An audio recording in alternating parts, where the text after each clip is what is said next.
There was no evidence that Mr. Noriega was involved in drugs, no hard evidence until we indicted him. Does the NSA collect any type of data at all on millions or hundreds of millions of Americans? No, sir. It does not. Not wittingly. Have we ever tried to meddle in other countries' elections? Oh, probably, but it was for the good of the system. Oh, we don't mess around in other people's elections, Jim? Hello, and welcome to another episode of the Rackets podcast. I'm your host, Brian Sadie. On this show, we discuss a number of different types of rackets, such as drug cartels, mafia organizations, corrupt politicians, crony capitalism, you name it. And today's opening story has to do with the racketeering trial involving a pharmaceutical company called Insys. They're best known for selling a form of fentanyl, which is probably the most powerful opiate available. Their version is an oral spray that goes under the tongue that is only supposed to be used for people dealing with the pain associated with cancer. Essentially, a number of different high-level employees of the organization are now facing trial. I'm recording this Thursday morning on the 11th, and as of now, the jury is deliberating. But basically, the prosecution has a really strong case. The company's defense is going to argue that what they did is sort of par for the course in the business world.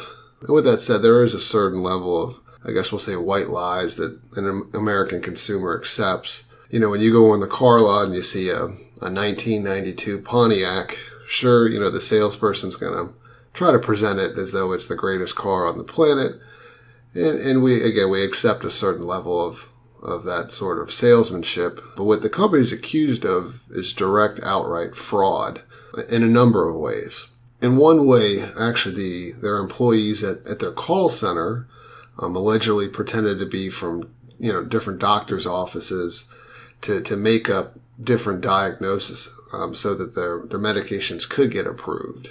There's another aspect in which they pay different doctors to act as speakers for their company. And that's really like a industry-wide scandal as well. It's over a multi-billion-dollar industry in which, you know, medical device makers and pharmaceutical companies will pay doctors to speak on their behalf. But there can't be an outright quid pro quo. And in this case, it's, you know, these speaking engagements were really basically just shams. In some cases, they're actually speaking in front of just empty rooms and then collecting a large paycheck afterwards. In fact, the company actually had spreadsheets on specific doctors who were essentially giving them the largest return on their investment. In other words, doctors who were prescribing the most of their drug. Again, there were just a lot of really negative aspects in this trial. In particular, there was a rap video that the company filmed in which they looped in the background track from that popular A$AP Rocky song, and of course I'm not remembering the title right now, but it was a song promoting this oral fentanyl drug. Again, a number of different executives are on trial right now. A couple of them actually pled guilty and then became government witnesses, most notably the former CEO of the company. One person in particular who's now a government witness is the former VP of sales. Apparently, he actually was so concerned with the different evidence that was out there that allegedly he took it, or at least he claimed that he took his cell phone up to the top of a mountain and threw it away there just to try to destroy evidence. And that's just kind of ridiculous on a number of levels. Because again, this is all electronic with any sort of email or anything like that. You can always access that information. But just kind of to get back to the difference between what is sort of acceptable in the industry versus going way over the line, there's kind of it's an open secret that a lot of pharmaceutical companies will hire very attractive young female sales reps. And there's nothing wrong with that. There's obviously sort of an implicit intent there because, you know, most of these doctors are older males, and you know that obviously a young female sales rep can sometimes get their attention. But again, as long as there's no sort of illegal conduct that there's nothing wrong with that. But in fact, it's alleged that different members of the company openly instructed their sales reps to act more sexually. Some of them allegedly did have sex with doctors. And there's actually a fairly high-level sales executive in the company, and she was hired. She was a former stripper. I don't think that should be held against somebody, or there should be a stigma attached with that. But it was a major red flag because this person didn't have any sort of sales background at all. It didn't take really like a entry-level sales job, was hired as a high-level sales exec. She admitted that she even, performed a lap dance for one doctor. Long story short, we'll find out soon enough what the verdict is in this case, but we're looking at all these different aspects of the shady sales techniques of this company. But at the end of the day, again, they're selling this really dangerous drug that in some cases, results in overdoses. There are a number of different stories in the news. Obviously, the Mueller report has been on a lot of people's minds. And I think in some ways there's almost like an overreaction by those on the right to not really acknowledge that the Russian government will sort of game the system whenever they can, as far as influencing a foreign election. Obviously, I've been on record about this quite a bit as well. And the U.S. government does the same thing. But there was a recent report by the BBC, and it has to do with Russian interference in the country of Madagascar. It's an island country there in Africa on the southeast coast, off the southeast coast. It's a country that's been plagued by a number of different problems. It's a former French colony. There's been a history of coups and corruption ever since it gained its independence back in the mid-20th century, if I'm remembering right. But it's kind of the typical case that you see in a number of these different African countries, in which the country is just absolutely loaded with natural resources, but the population is very poor. Really, you can point to outside influence from foreign countries and the open corruption of the leaders there. There's a story I linked to it, I think it was last year, in which a number of different Chinese companies were involved in basically just sort of looting their timber industry. And in Madagascar, it has a really valuable timber industry because there are a number of different rare trees, and it's just kind of rapidly being disappeared off of the planet with no real tax revenue going to the state. It's essentially this sort of black market for pushing this resource out of the country. But to get back to that story, essentially there were a number of, quote, tourists from Russia, a couple of different high-level businessmen who have connections to the Russian government. They're a diamond trader, a couple of different businessmen as well. We're basically there pretending to be observers of the election, when in fact it turned out that a number of the different candidates afterwards openly admitted that, they took bribes from these different Russians. In exchange, they had to essentially sign this agreement to support whoever won. So basically what it means is that these guys gamed the system, and they wanted to corrupt whoever would be in office. And it's backed up with, again, a lot of evidence. There's a Russian correspondent who actually was one of the leads on this story. Just to kind of give you some context, at the end of last year, that's when this presidential election took place.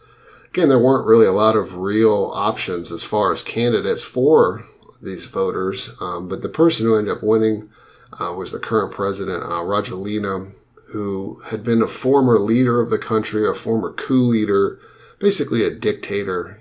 He was in power from 2009 to 2014. He, most of these other different leaders in Madagascar, is essentially a very wealthy man, and there's a whole lot of evidence to suggest that he's been very corrupt.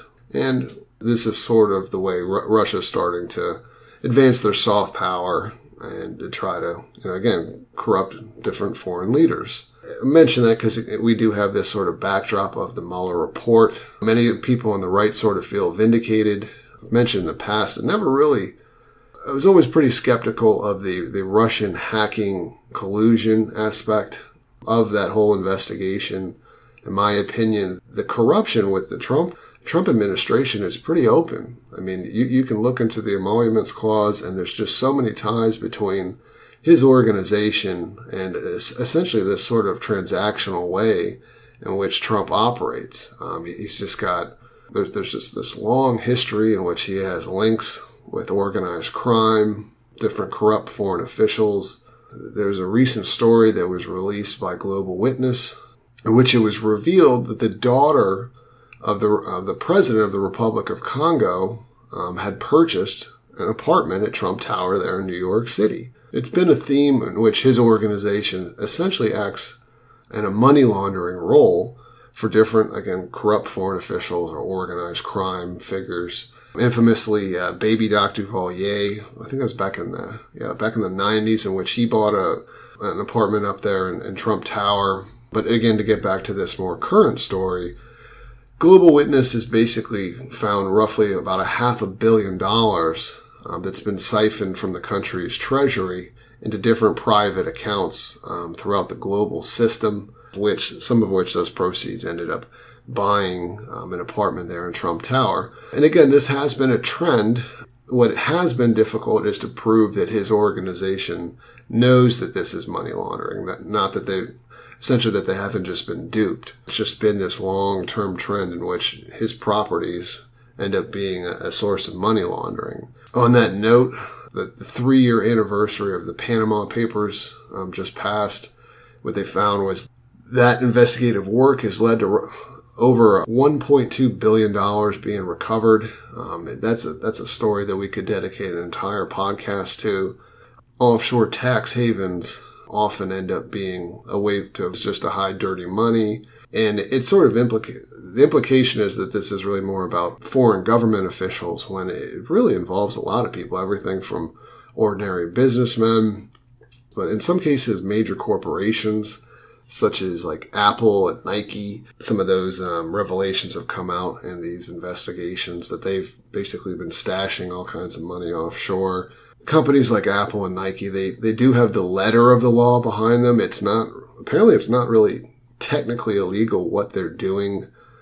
They've been able to get around that, but needless to say, if you or I stashed a few $1 billion or a few, hundreds of millions of dollars in a offshore account, more than likely if we were caught, we're going to go to jail. But when a major corporation does it or an extremely influential and wealthy individual does it, it's really just sort of a slap on the wrist.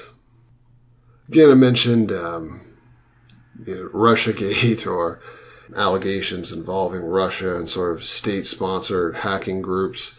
I've talked about other of these types of groups in prior podcasts, in particular China and North Korea. But there's a story that came out, and in fact it was 4 days after the Mueller report was released, and maybe it was an intentional timing on that report, but it has to do with Beto O'Rourke. He's a prominent Democratic presidential candidate, has a lot of sort of charisma and a lot of good PR following him. What was unveiled is the fact that he was a member of what was essentially the original activist hacker group. It goes back to the 80s, a group called Cult of the Dead Cow. They like to go by the CDC, which I don't want you to confuse that with the Center for Disease Control. This was basically the precursor to Anonymous, but they actually did coin the term hacktivism. But just to get back to Beto O'Rourke, doesn't seem to be any evidence that he actually was a hacker himself. More or less what he was known to do was just to sort of post on their messaging boards. Again, this was sort of before the days of social media. When he was doing this, he was actually a teenager in high school. But funny enough, he used the screen name of Psychedelic Warlord. What he did admit to was, because this was back in the days with dial-up modem, and you had to pay for this. These were actually long-distance phone calls, so apparently he actually used stolen credit card info in order to do this. But long story short, this was basically like a phase for him. He stopped his involvement after leaving high school and going off college. But just to kind of give you a little more information on that group, they actually created a program back in the 90s called Back Orifice, which was a direct attack against Microsoft. And again, this is really more of a hacktivism type role, because their issue was that with the fact that Microsoft knowingly was allowing certain gaps in the security with their program. So the CDC's program of back orifice essentially allowed people from the outside access other people's computers through Microsoft Word. The group also was in a really open challenge with the government of China to fight the censorship. But again, I just think it's kind of a really interesting story that this, potential future president admitted to all this, and that the world didn't really overreact to it. It's really sort of an interesting story. But again, I do think a lot of that has to do with the timing. A number of different outlets did cover this story, but again, it was the story was released 4 days after the Mueller report summary was released as well. So there just wasn't as much interest. Again, getting back to sort of foreign policy, there was a really interesting story in Haiti last month in which a group of U.S. mercenaries were caught in Haiti, heavily armed, and it involved the president. This aide of the president, a couple of different Haitian officials, they met this group of mercenaries. There were 5 men total. 2 of them were former Navy SEALs. Another of them was a former Blackwater contractor. The other 2, if I remember right, were from Bulgaria, again, military contractors. And they flew into the capital city airport. They were basically whisked through, didn't have to go through any kind of customs or inspections, again, because they were heavily armed. And essentially what they were tasked with was escorting this aide to the central bank. And his explicit role was to take about $80 million of public funds that was tied to an oil fund and embezzle that, take that money and put it into the private account of the president. And what they tried to do this after hours with the central bank, and it just kind of raised enough red flags to where some people called the cops. There was this standoff for a while, no shots fired or anything. But these mercenaries were taken into custody. But long story short, they were eventually released. The charges were dropped, allowed to go back to the U.S. and not face any sort of criminal penalties here. But again, it's just kind of this very curious case. Were they working on behalf of the U.S. government, or, I mean, at a minimum, this was just sort of allowed, and no action at all took place, with the U.S. government. But just to give you like a little bit of background on what I'm talking about, the money that was embezzled involved this oil fund from money that was given by Venezuela to Haiti, and it was supposed to basically subsidize the oil in their country. But this has basically just been a slush fund in the country. The prior administration, their government has found or estimated that around $2 billion was embezzled from that fund to benefit the former president of Haiti, Martelly. This fund had to be cut off, and it has to do with U.S. government sanctions on Venezuela. So it's just really this kind of interesting story that, and again, there's a ton of corruption in Venezuela there as well, and you could make the argument for sanctions against them, but as I've always pointed out, with these sanctions, there's a lot of politics behind it. So at the same time, there's this incredibly corrupt government in Haiti there, but we're not putting the same types of sanctions on them. These sanctions are very much sort of cherry-picked for geopolitical purposes. There's been a tremendous amount of instability in Haiti as a result. Basically, once those subsidies were taken away, the price of gasoline in their country has skyrocketed. And it's, if I remember right, this is basically the poorest country in this hemisphere. So, a change like that has major effects on the economy there in Haiti. And basically, there's been widespread protests. In fact, some people have actually died at the hands of the government forces during these protests. Again, there's just a lot of instability in the country. In particular, there was a story that happened right at the beginning of the year in which these police This group of police were basically going through a very poor neighborhood there in the capital city, and they were accompanied by gang members who had machetes with them. Long story short, they murdered a group of around 20 people. So we don't know if it's a story of the police acting on behalf of corrupt government officials.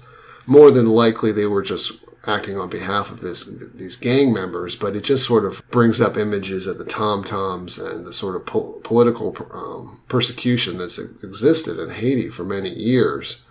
But again, I just sort of want to give you that backdrop to let you know about the instability that's happening in that country. For one, again, we're using these different sanctions to try to stop kleptocrats in Venezuela and Russia. But again, these mercenaries in the U.S. were essentially helping a kleptocrat there in Haiti. But again, we're not putting the same type of sanction on their country. These people were allowed to come back to our country and not face any sort of penalty. I want to make that point because, again, there is tremendous instability in the world.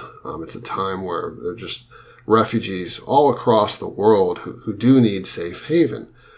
And there's been a scandal. I mean, it's been an ongoing scandal for many years, but there was a really good report that came out recently, and it has to do with bribery at the UN Refugee Agency, which is the UNHCR.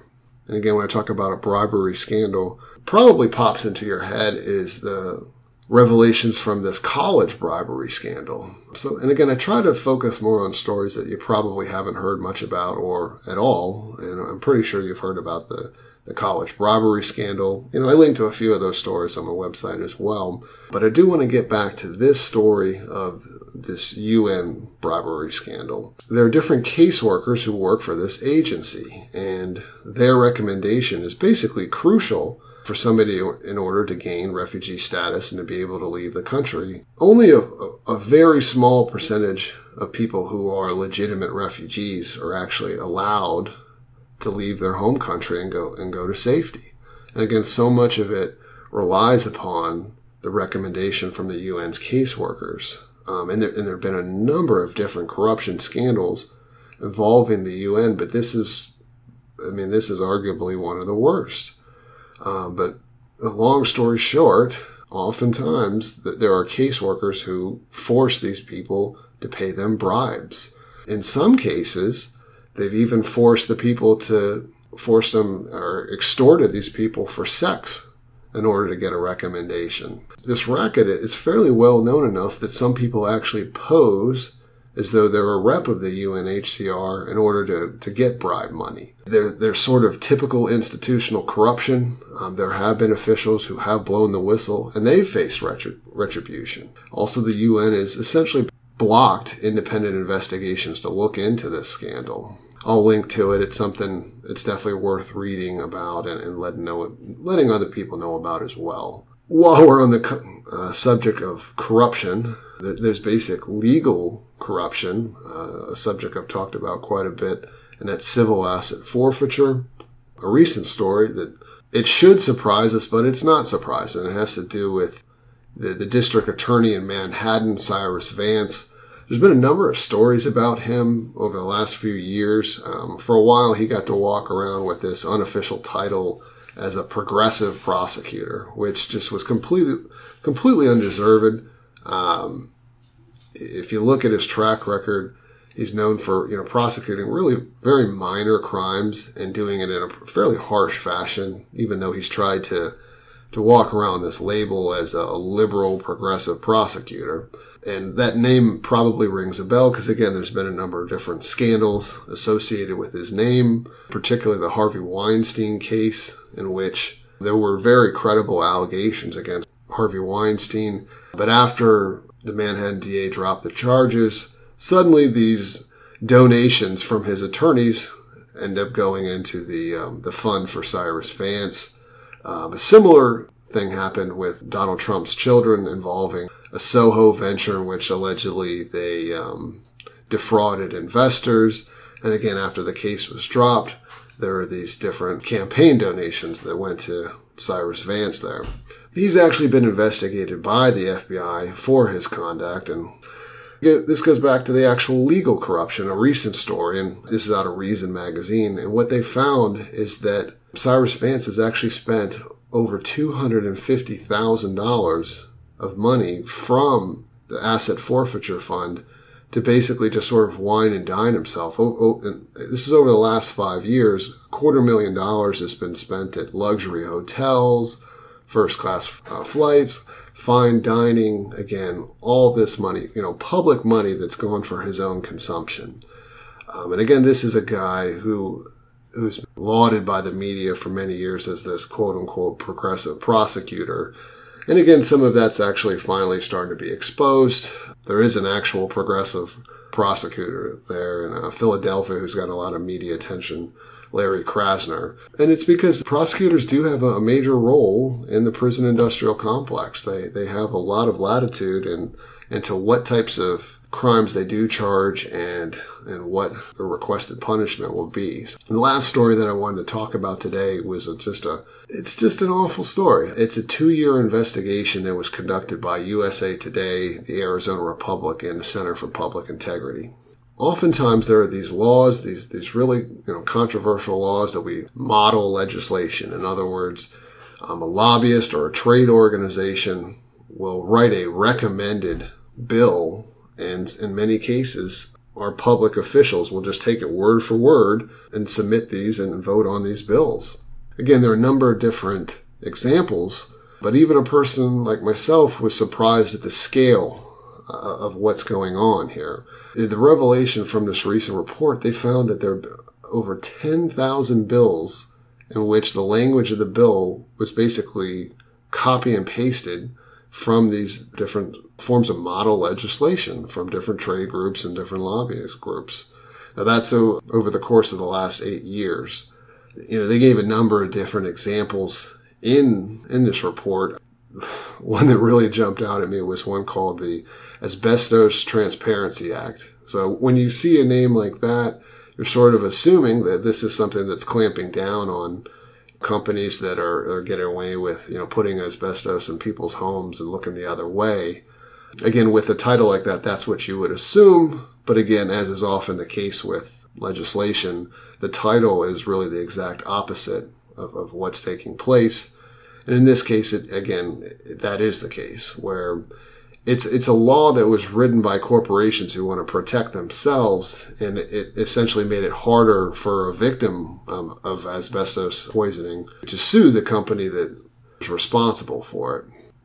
So on that note, that's really the final story of today. Stay tuned. I'm going to have some great guests here in the future. If you would, try to support this podcast the best you can. I ask that you give it a 5-star rating, share it on social media. But again, really the best way to support the podcast is to go out there and grab a copy of my 3-book series. It's called Rackets.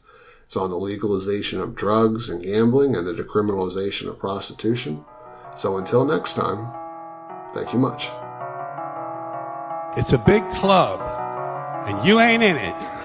I am concerned that the size of some of these institutions becomes so large that it does become difficult for us to prosecute. You can have a license. Price is $250,000, plus a monthly payment of 5% of the gross, of all 4 hotels in the store. Corleone